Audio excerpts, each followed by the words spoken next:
and welcome to another Design Clips here at W+9. This is Dawn, and today's video we're going to be continuing our Copic coloring of the Modern Floral series. So today's video is going to be on the longer side. This is definitely not a watch what I can do video, but a let me show you how to do it video. So go ahead and grab that coffee or tea or wine, whichever, and settle in. So here are the leaves that I showed you how to color in the last video, and I'll have a card up on the screen as well as a link in the description box. Today we're going to focus on coloring the flowers, and more specifically the anemones. So this is our Modern Anemones stamp set, and I've gone ahead and stamped it using Tim Holtz Distress Ink in Antique Linen. This is a great all-purpose light color, whether you're doing no line coloring or watercoloring, whatever your medium. But you could also stamp it in any light ink, like our Fairy Dust is a perfect one. A great tip when coloring florals is to pull up the flower that you want to color. So here I've done a Google search for anemone flower, and I'm just going to scroll through, and you can see here they come in all different variations, all different colors. The centers are all very different and unique. So I like to just pull up one that has multiple flowers in it. I can get a good idea for the range of colors. I can also see several centers. And if I want, I can take the creative liberty to switch out my centers, right? This is my artwork. I don't have to reproduce an exact replica. I can kind of make my own little floral world here. So I can make it work for me. What I'm really looking for is the highlights and shadows that create the movement in the petals. So that's going to be my reference for when I start coloring my anemones myself. We're going to be doing these violet anemones today, so this is a great reference photo. If you look closely here, you can see there's blue, there's violet, there's like this pink over here. I think that this is going to be a great reference photo. And I'm not going to copy this exactly. Again, this is going to be my reference. I'm studying it. I'm going to put it to the side, and whenever I maybe need a tip on how to highlight a petal, I might look at it, but I'm not going to copy it exactly. All right, so here is the first petal done. Now, my first petal always takes the longest because I've mentioned before, I don't write down my color combinations. I don't have any favorites. So this is my experimental petal. I'm working out which colors I want to use and working out how to layer them up. So that one always takes the longest. So let's take a look at how I do this. Now, I've got my caps all off to the side. I may or may not use all of these, but I do think these are the ones I narrowed it down to. The first thing I do is I start by laying in my shadows, and I do that with my lightest color. So right here where this leaf or this petal tucks under the other petal, I'm going to lay a shadow there. Where the petal is flipped over, I'm going to lay a shadow there. And then I'm going to create some kind of striations down the petal to emulate that movement of the petal. So the lightest color maps in my shadow, because if I start off with a dark color for my shadow, I'm stuck with that dark color. It's going to be really difficult to lighten it after that. So I like to start by laying in my shadows with my light color, and now I'm using the darker color to intensify or build up that shadow in certain areas. So where the one petal is laying over it, I'm going to deepen that, and that's going to push that other petal to the foreground. I left a very light edge on the previous petal. You can see it there. And by adding that darker shadow up against it, it pushes that petal forward. I'm going to go to my deepest color, V17, and I'm going to start intensifying that shadow in the areas where I want it to be the darkest or the deepest. Now, this doesn't end up being my darkest shadow. I work in layers. If you guys have seen me color any of my more realistic images, I do work in lots and lots and lots of layers. And I'm working on the Nina Solar White. This is the Ultra Smooth, I believe it is, 80 pound. And this paper can take a lot of ink. You may get some texture eventually. However, for the most part, this paper, like I said, it takes some ink. I work with lots of layer of color. I like to work with lots of layer of color because in the end result, you can really see all those variations of color. They really just shine through each layer, and it just adds so much depth to the final product. Now, when we looked at that photo, we did see a lot of that kind of vibrant pink. So I'm going to go ahead and use the RVO2, and I'm going to add some pink areas to each of these petals. Now, it looks really intense right now, but I can use my other markers to kind of kick that back a little bit, and it's not going to be as shockingly pink as it appears at first. I'm also leaving the edges of any petal that's on top. I'm leaving those really light. So you'll see here there's quite a large gap between my line and my color. I am purposely leaving that to fill in the very last so that it only has one layer of my lightest color. And this will help me to preserve the highlight. So when I go to color the petals behind it, they'll push the petals that are on top forward, the same as it did with the petal that I just showed you. Sometimes at the very edge, I will add a little bit of dark color like I just did here, and then use my lightest color to kind of soften that out and pull it down a little bit. Here you can see I'm putting in that layer of color around the very edge of that petal, and then I will color the little part that is flipped over. So I'll add in my lightest color, then just along the edge I will put in a little bit of a darker color and then soften that out.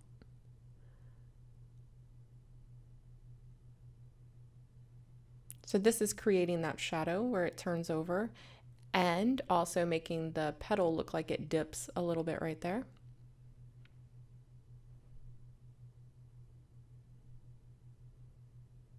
And I'll keep going back and forth like this, adding in some variation of color or some depth and then softening it out.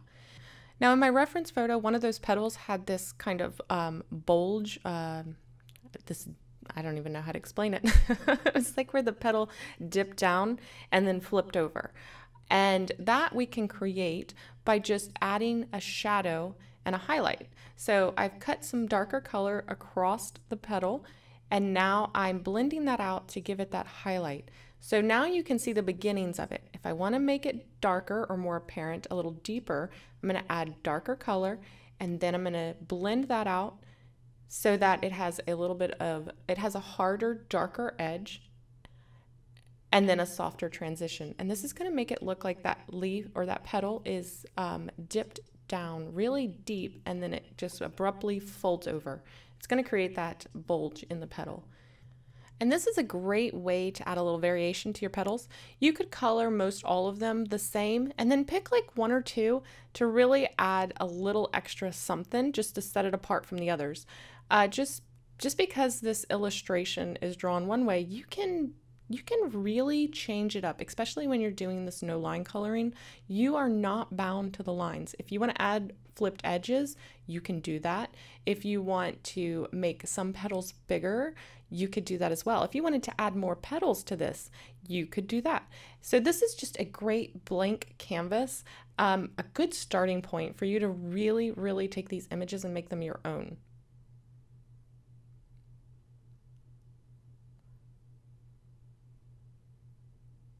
So this flipped over edge, it did need a darker shadow. So I've laid down a little bit of darker color, and then I'm going to use my lightest color to just blend that out. And that leaves just the tip really light, and it makes it look like that petal is actually three-dimensional. Now this area where we created that bulge still needs a little bit of work. So I'm going to add a little bit more of that shadow.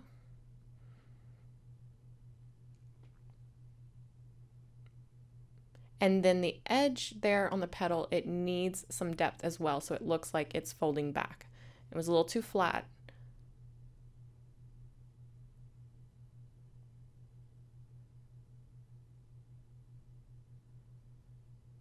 Again, intensifying that shadow on that flipped over petal.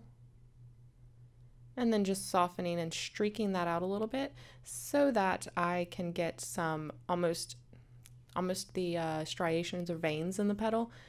Not drawing in every single one, but I can give a hint of them here and there. Deepening up some shadows here at the base.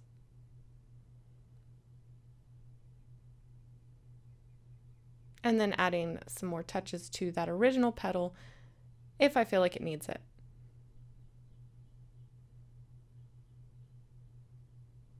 Now these petals aren't completely done yet, but they are done for this stage. I'll go through and do all the rest of the petals and work them to this level, and then I will show you how I add even more depth to this image. So I finished up the top layer of petals, and now I've started on the back petals. I've used the same technique. This time I've made it a little bit deeper toward the base of the petal because these ones are behind the other ones. And I am adding again some of that pink just so that they are, so they match the rest of the flower. Now before I finish all of the petals, I wanted to show you guys a way to really take this image to the next level, and we're going to add some cast shadows. Now I'm going to be using the BV23, but you could also, believe it or not, use like a yellowy orange color to do this because it would be the opposite of blue and purple. So that one would work as well. So what I'm going to do is I am going to take this and create the cast shadow from any petals that are laying on top of each other or where they're folded. And I'm sorry that was off camera, but I'll show you here again. This petal is laying over the other one. So I'm just going to take and add a little bit of color there, and instantly it adds so much depth. Now, when I add a layer, I'm going to take that petal is on top of both of those. So I'm going to run it all the way along the edge of that top petal. So it's casting a shadow on the other petal and then the very back petal as well. Anywhere that the petal is turned over, I can add a little bit of shadow there as well. If I make the shadow a thinner line, it looks like it's closer to the object. And if I make it a thicker line, it makes it look like it's raised up higher. So I'm going to wait to add any more until I finish the rest of the petals because I want to add those cast shadows all at once. So I've gone ahead and thrown this into fast motion while I complete the rest of the petals and then add in the rest of the cast shadows. Mainly because my hand is in the way most of the time. Note to self, this is too close. I guess there is a such thing as too close when you're showing Copic coloring, and the camera wanted to focus on my hand more so than the flower. But you'll still be able to see how it all comes together. I also wanted to mention that there is no right or wrong way to create art. This is the way, the method, the techniques that work for me, and maybe something in here will help you as well. Maybe you can incorporate some of that into your work, but if you're doing it differently and it works, it is not wrong. It is the way that works for you. We all work a little bit differently, and things just make sense to each individual a little differently. So like I said, maybe there'll be something in here that you can incorporate into your work that will help you. But I am by no means saying that this is the only or the correct way to do it. It's just what works for me. Now, I am getting some texture on the paper because I do use so much color, and I do go over my darker colors with lighter colors, which tend to bleach out the colors underneath. But I will say that in the video, it looks like it has much more texture than it does in real life. I don't know if it's when all of the paper, all of the alcohol like evaporated out of the paper and it left just the color. It kind of settled and smoothed itself out, so it really didn't leave any texture. I don't have any of that shiny, sticky color left behind. So like I said, this paper, this Neenah Solar White, the 80 pound, really, really, really does hold a lot of water. And I don't know if it's because it's a lot of water, a lot of marker. And I don't know if it's because it's the Ultra Smooth. I've never used the Neenah Smooth. Like I said, I really like this Ultra Smooth. It just holds so much ink, and it works for my style really well. Now this next part is completely optional, and it's probably a little neurotic, but I like to warm up my highlights with a little bit of, in this case, yellow. Yellow is the opposite of purple, so it's going to make your purples appear more purple, and it's also going to emulate like sunlight shining on it. So I like to go over my edges, my highlights, with just a little punch of yellow, and then I will also add it to my center as like my base color for my center. Even though my center is going to use blue, purple, and black, this little bit of yellow coming through mixed with the blue will tinge it just a little more to the green side, which again just adds some interest to the color. Again, optional, and you can skip it if you're like, psh, whatever. But I do think it really, really adds a lot to the image. And now we're on to the center. Yay! Now you'll notice we have 3 different centers here, really. I'm going to focus on the one that's with this violet one. And you can see there's yellow, there's blue, there's purple, there's what looks to be black, which is probably just really actually a really deep blue or purple. But we're going to utilize black because we really need that depth, that contrast. So the first thing I'm going to do is, you guessed it, map out my shadows. And I'm using the same lightest color that we use throughout the rest of the flower. This is all going to get covered up, but we need to blend in the center with the petals. So where they meet, we don't want any white or weird breaks, so we're just going to use our lightest color to blend those and map our shadow. And this is where the tutorial kind of goes off the rails, because every time I do these centers, I do them differently. I'm going to start adding lots of different colors. I'll tell you why I'm doing what I'm doing when I do it, but sometimes some of the colors I will end up covering up completely, and we probably didn't need them, but they're here, so I'll explain them. And like I said, maybe you can pull a useful tip out of it. Once I get the base of the shadow laid in, I'm going to come in and just kind of start stippling a bunch of different colors in. Now I'm starting with the yellow. On this one, I really don't think, you could have skipped this. I could have skipped this. You really don't need this. However, it's good to leave it in and show you, because if your flower was lighter, like this one, it got pretty deep toward the base, right there where the petals come into the center. It got really dark. If it were a lighter one, if you left it really light, you would see more of this yellow. So I did think it was worth kind of leaving in here.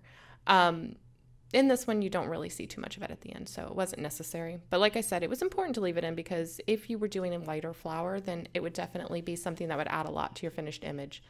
So the highlight in that center that we were looking at, it has this kind of vibrant blue, almost this glowing blue highlight. So I'm going to start by, again, just stippling in some of this color, and then I'm going to come in and start stippling in darker colors. So I'm trying to create this mottled looking center, because when we looked at that center, I could see a bunch of different lights and darks in this mottled, stippled pattern. So that's what I'm trying to do. And I'll keep switching back and forth between several different colors, and I will make it darker and thicker on the lower edge, and darker but thinner on the top edge. Now you don't have to go this detailed with your center. However, the centers of these flowers actually do have a lot of detail, and if your petals are really detailed and they look so lifelike, if you have this very plain, for lack of a better term, dead center, it's really right next to these detailed petals, it's really going to look obvious. So yes, this center does take a long time, but technically there's way more detail in the center than there is in a petal, right? I mean, there's more to that center. There's all those little tiny stamen and all those little fuzzy looking things. So yeah, experiment with taking your time and really trying to pack as much detail into that center as you can. And again, that's just for this particular type. I'm not saying that every time you color a flower, you have to try to capture every stamen, because Lord knows I am not capturing every stamen here. But I am doing it in this like stippling motion to emulate the round stamen. So yeah, it's just a back and forth of stippling these different colors in. All of my dots aren't the same weight. Some of them are tiny, some of them are fatter. But again, it's just creating those variations of color and those breaks in color, and giving the suggestion that these are actually, you know, little tiny stamen, when in reality, they're really just dots. So right now I'm using the V17, which was the darkest purple shade that we used in our petals. I like to add at least one of the petal colors into the center to unify the center with the flower itself. I also like to try to incorporate one of the colors from the petals into the flower's leaves when I'm doing that. Now, I don't do this all the time, but when I want to just add a little more interest, those are some of the little tips that I will incorporate into my coloring. So now I'm using a little bit of that V17, again using that same stippling motion to dot in some deeper color to the shadow area of that very center. And now I'm going to add a light wash of that bright blue, and this is going to give me that glow on that highlight that we saw in the photo. I'm deepening up the very edge, creating that shadow around that domed center. And now I am, again, stippling in some variation into the highlight as well as the shadow. Here I'm using much smaller dots because I don't want to fill in too much too fast. And then I'll smooth and blend that all out with that bright blue again. Now I'm going to dot in some black. This is the 100 black. And this is going to really bring in that contrast so we get a really deep shadow. I'm trying to use this more sparingly because I don't want it to get too solid or too dark. But I do really, really need that real deep edge. I'll stipple in a little bit of this into the shadow as well. And now we're starting to get that domed effect in the center. And that almost that thickness around the edge where the stamen will start to come out of. And now I want to just kind of pull back some of this a little bit. Instead of using the 0, I'm just using that really light yellow, and that will kind of bleach out some of those spots, but deposit a little bit of color at the same time. Now I'm softening out that edge where the dark and the light meet by using that lighter blue. And now I'm going to come in and create a harder edge around the outside of the stamen. I just want to create this darker edge so it looks like maybe the start of the shadow that those stamen, because remember those stamen are lifting straight out and up, so I need a little bit of darkness at the edge of those stamen. And then to emulate that even further, I'm going to come in and use that same cast shadow trick. So I'm going to use that BV23 and I'm going to add the cast shadow down on the lower side here that the stamen would be casting onto the petals.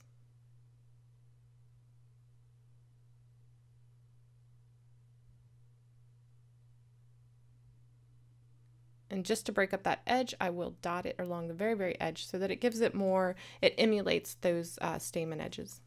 Now, if you went overboard, you can use your 0 blender pen to dot out some lighter areas. It'll bleach out some of those areas. Just dot it a couple times, wipe off the nib on scratch paper, and then dot it a couple more times. Kind of break up some of that color.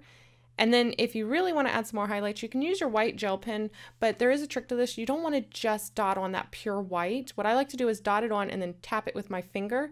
That's going to lift off some of that gel, and then it's also going to smear it a little bit, which is kind of perfect because we want that oblong shape for our stamen. So I like to tap in a little bit and then just tap it with my finger, dot in a little bit, and then tap it with my finger, and that really seems to do the trick. Now, if you still feel like it's too bright, and do this at your own risk, I will come over that white gel pen and tint it with one of my Copic markers. In this case, I'm going to tint it with a little bit of yellow. But again, do that at your own risk. I do not know if it will ruin your nibs. I don't seem to have a problem. However, I do have a couple extra pack of nib tips in my Copic case, so that should I ruin my nibs, I can replace them. So that is just one of the ways that I color the anemone from our Modern Anemone stamp set. You can see here how well it goes with the previous leaf that I showed you how to color. Now, I know that this is a time-intensive technique, and it actually did take me about twice as long because I was going slower and really trying to demonstrate my process for you guys. However, there is an alternate method if you really want to save some time that gets you, it's not the exact same results, but it's similar. And I really do think it's just as pretty in its own way.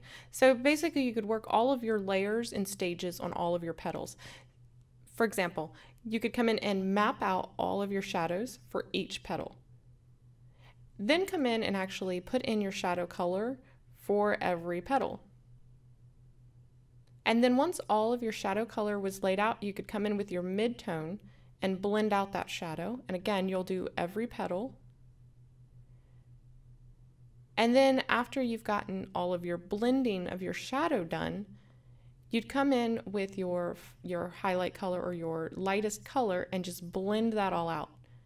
Now again, it's not going to have the same level of detail or dimension as our original flower, but it's just as pretty and it is much, much quicker. But I do recommend practicing on a petal so that you can get the technique down, because once you've got the technique down, this process, doing it this way, actually goes really, really quickly.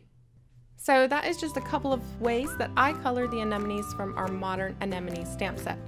I hope that this video was helpful. I hope you enjoyed it, and I know it was a long one, so I appreciate you guys sticking with me. Remember, you can find all of the featured W+9 supplies at W+9.com, as well as at many of your favorite retailers.